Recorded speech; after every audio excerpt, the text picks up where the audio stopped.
receiver for Florida. He has a left ankle injury. They took him into the locker room, back out. He's going to try and give it a go. Back to you guys. Man, oh man. How about that? Quickly. And Drew Miller was hurt. He's back out there. It's a loss of 3 on the last play, 3rd and 13. Ernest Mitchell got the tackle on the last one. Number 90. Remember they blitzed last time on 3rd and long. Delayed blitz this time. Leak will take off and run. Oh, and not terribly aggressive at the end of the run. Hey, guess what time it is? It's field goal time. Oh, boy. And Chris Leak not lowering the shoulder. Chris Hetland is, look at the end. Yeah, he knew he wasn't going to make it. He tried to slow down, and he obviously didn't. Now, this is an obvious field goal situation, but when you're 3 for 12, Urban Meyer is going to figure out what to do. Boy, you talk about a slap in the face. There's a flag. Florida, that's their first warning. Sideline warning. Well, you know, Florida. he said, he was quoted earlier in the week, they've had so many problems. You got to go field with goal Chris here. Hetland. You got to go field goal, don't you? I think so, and they're going to bring Hetland out. Why not? It's his birthday. If he can't make a field goal on his birthday, why do it? I talked to him yesterday.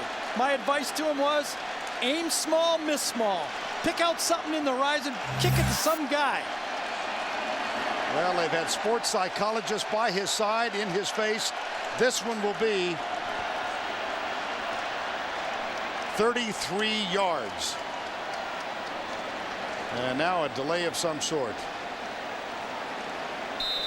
Well, resetting the clock. Last thing he needs is more time to think about it. He was 13 of 16 a year ago, and this season has been inexplicable for him. He got it. Good for him. Happy birthday. You don't normally see that kind of celebration for a 33-yard field goal. But the sense of relief, Gary, must be overwhelming. I asked him, what's it like? He said, I know everybody hates me, and I'm just going to concentrate on my job and let her fly. And he did. 3-0 Gators.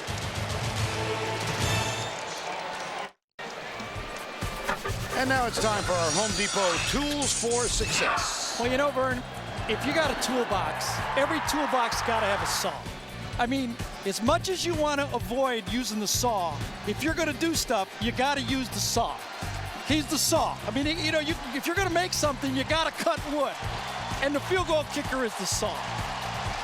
You know, your imagination is limitless. You got to use the saw. You can't avoid cutting wood. I don't think I have ever seen the kind of enjoyment over a small field goal. Not so small. No, never. In Chris Hetland's world. Best birthday he's ever had. Oh, boy. Best birthday gifts he's going to get, too. He ain't going to get a gift better than that. Joey Eos will kick off, but you made the point, Gary, during the commercial, big stop for Arkansas. Absolutely. I think Arkansas is happy about that stop. Here is the kick. Felix Jones. Out to the 30-yard line.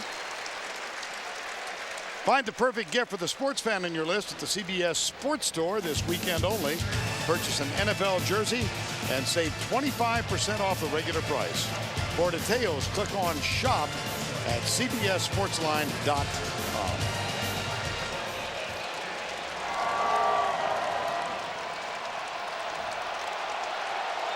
Casey Dick back in at quarterback.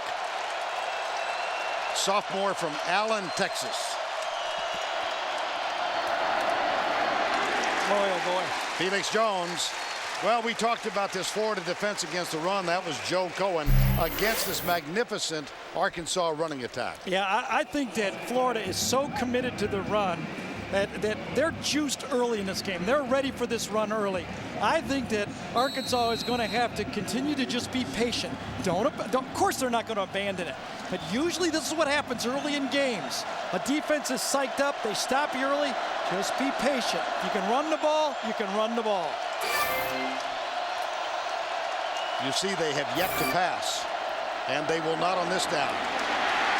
There you go. McFadden rolls over the right side. Biggest gain of the early going. That's See, a pickup of 12. Houston Nutt, and I think his quote is excellent. And this is what he told his team. Yeah, Florida's a good defense. Look at them. They're stacked up there. They got 8 guys up there. But you know what? Everybody's got 8 guys up against us all year, and we've blocked everybody.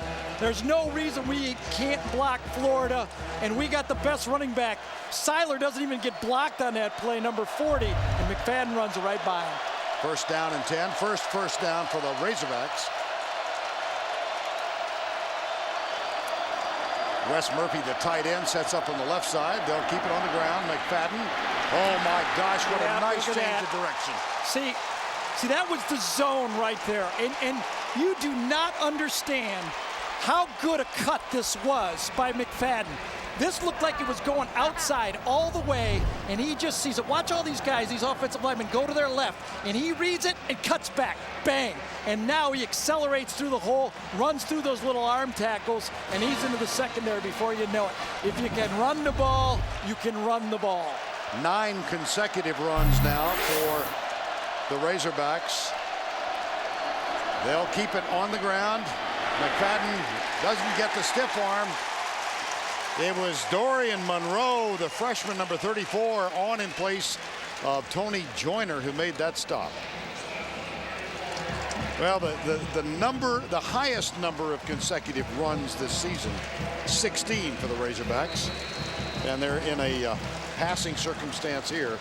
We've yet to see Casey Dick throw the ball. And we have not seen him throw to Monk, but you know what? We haven't seen Monk in the game much. Right. He's not out there. Marcus Monk, by far the leading receiver for this team. And he's not there now. They're in the eye. That's Murphy in motion. Felix Jones cuts back. Not very far. Stephen Harris, number 93. Well, Arkansas is saying you don't have Marcus Thomas, arguably Florida's best defensive tackle. Felix Jones goes in there. He's a good running back. But Stephen Harris, one of those substitutes inside, says, I'm coming right off that block, defeated the guy in front of him, and makes a great tackle. Marcus Monk is on the field, top of the screen. They're going to come up and play press coverage on him. Yeah, but they got 2 safeties back. They got help back there. They sure do. Here's Dick. Across the middle. Caught.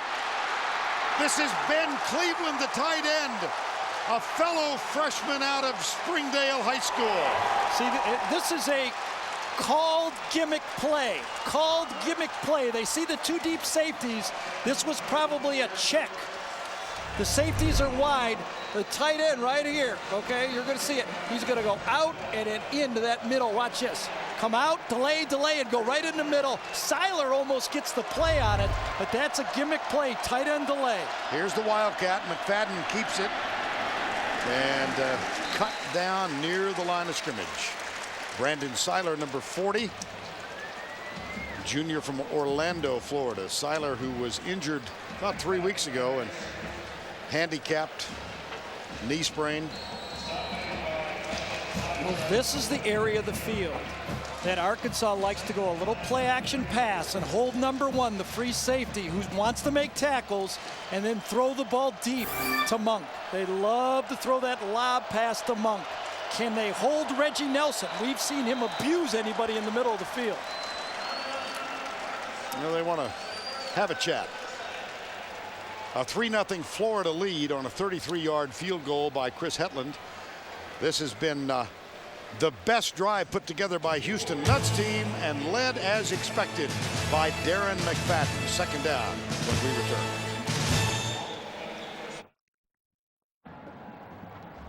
All right, Dr. Danielson, I need your attention here. Tuesday on CBS, heat up your holiday season with the world's most beautiful women and a superstar performance from Justin Timberlake. The hottest night on television, the Victoria's Secret fashion show, Tuesday, 9 Central on CBS. You may defer. Snap, it's football time. Casey Dick got a man wide open on the left flat. It's Damon Williams, another of the Springdale connection. So Cleveland and Williams, who played for Gus Malzahn along with Mitch Mustaine last year when they went 14-0. How about this? Florida gets their field goal kicker to kick a field goal, and Arkansas gets their quarterback to complete a pass. I think both teams are pretty happy at the start of this football game. Very simple. Had to be a bust right there. That's too simple. Guy wide open in the secondary, and that's even easy for a struggling quarterback to hit. Mitch Petrus is the fullback. Again, Peyton Hillis did not make the trip. So he leads the play to the right side. McFadden follows him, and again, inside play very nicely performed. Yeah, flag on the field, though. Yep, far side.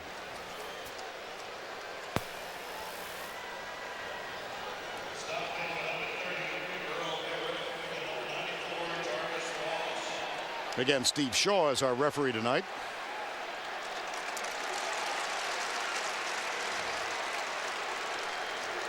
That will cost the Razorbacks 5. Casey Dick, who lived through a nightmare last week, against LSU, is coming out quickly. Illegal formation, 6 men on the line of scrimmage on the offense. 5-yard penalty, repeat first down. First penalty of the evening against Houston Nutt's team. Well, there's Monk going out to the left side with Reggie Lewis covering him. 5'8" at the most against 6'6". He's not even in the picture. McFadden, play fake. Casey Dick in the corner. One-on-one battle incomplete. Yeah, that's where they went with it, didn't they? Yes, indeed. The ball, Reggie Lewis, who's listed at 5'10". yeah, right. And I'm 6'9". One-on-one coverage. The ball was a little late, to tell you the truth, and didn't allow Monk to have an opportunity. Look at the respect. Reggie Lewis, inside technique. Ball right now. Now it's late, and Lewis has enough time to get back there and whack that ball away. Casey Dick would like to have that one over. Ooh, this time Reggie Nelson, number 1, is going to help. He's outside the picture, but he's going to help over the top. Second down, 15.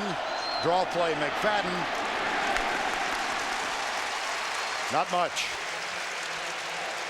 You know, the story of the game so far for me is that defensive line for Florida is not being defeated. I mean, they're getting some runs on them, but that dominating front line of Arkansas that has kind of muscled everybody this year has not been able to muscle Charlie Strong's defensive line, and that's good news. Guys like Jarvis Moss is hanging in there. 3rd and 13. Derek Harvey, pass rushing specialist at left end. Now more shifting as Felix Jones comes near side, and Casey Dick 5 yards back. Under some pressure, throws it away. Or I don't know if he was throwing it away. He just was so heavily pressured by Derek Harvey. I think that was he tried to throw it away, and Reggie Nelson almost caught up to that thing, didn't he? Yes. A sack would have been disastrous, though, for Casey Dick, so he did the right thing in throwing it away. Might not have read it right. You see Gus Malzahn right there trying to ask him, why did you do that? But at least he didn't take a big sack. That brings on Jeremy Davis. He's had an average year, 6 of 11. His long is 44. This will be a 40-yard field goal attempt. If good, we're tied.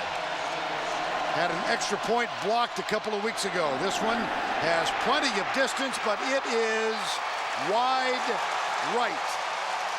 You know why? It's not his birthday. It's not his birthday, is it? Game's on the wrong day. Pushed to the right all the way. Got it up, got it high, but he got it about 3 feet to the right of the field goal. Yeah, Jeremy Davis grabbed the job after Stephen Arnold lost it in the loss to USC, but he misfires on this one. We've reached the end of one. It's 3-0. We'll return to the Georgia Dome after this message and a word from your local station. Tell 'em, 'cause when my crew ride up, what? The sky will light up. Yeah, everybody get We welcome you back to the Georgia Dome in Atlanta, the start of quarter number 2. Vern Lundquist, Gary Danielson, Tracy Wolfson. A 3-0 Florida lead after the missed field goal by Jeremy Davis. And Chris Leak and the Gators have it 1st down and 10 from the 23. Florida ranked number 4 in the BCS standings. Leak got a man open. Incomplete.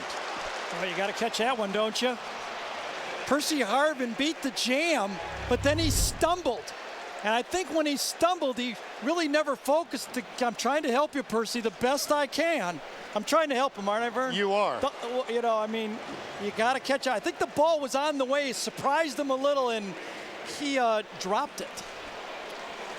Darius Vanette was covering, but got a step behind. So Harvin with the drop. It's 2nd down and 10. Look at that, man-to-man, right across the board. No tricks at all. Leak inside Yep. to the 35. That's a first down to Cornelius Ingram, the tight end. Well, the current BCS standings. Gee, have we talked about this at all this year? Ohio State will be in the BCS championship game. Southern Cal playing right now. Michigan and Florida. Give me your best case for Florida. How can they possibly do it? The best case is for USC to lose, Right. obviously. I mean, they played a tough schedule, maybe the toughest in the country. I'd argue that way, and I think they should play for the championship if USC loses. But, you know, there's opinions all over the place. Opinions are easy. I've heard that, and I've heard the metaphor carried out even further.